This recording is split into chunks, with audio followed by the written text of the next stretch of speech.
Shqipëria po konsolidon gjithnjë më shumë profilin e saj si destinacion turistik gjatë gjithë vitit, duke kthyer varësinë tradicionale nga sezoni veror.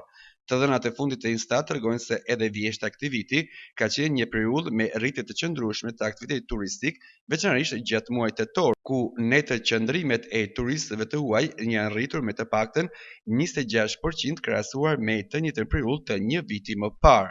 Kjo rritje sinjalizon një zhvendosje graduale të kërkesës turistike drejt muajve të ndërmjetëm, të cilët deri pak vite më parë konsideroheshin jashtë sezonit. Temperaturat më të buta, kostoja më e ulët e akomodimet dhe oferta në rritje e turizmit natyror, kulturor dhe gastronomik po e bëjnë vjeshtën një alternativë gjithnjë më të rëndësishme për vizitorët e huaj.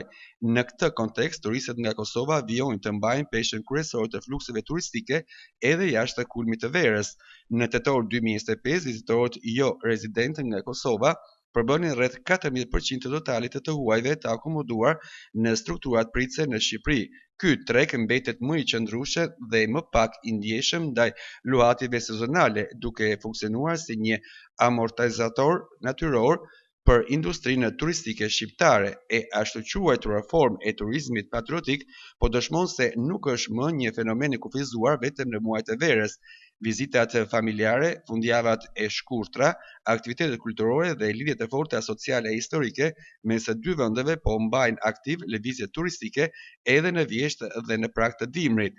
Sipas të dhënave zyrtare të doganave të Kosovës dhe të Shqipërisë, deri në fund të muajit tetor, Shqipëria është vizituar nga rreth 70.000 shtetas të Kosovës.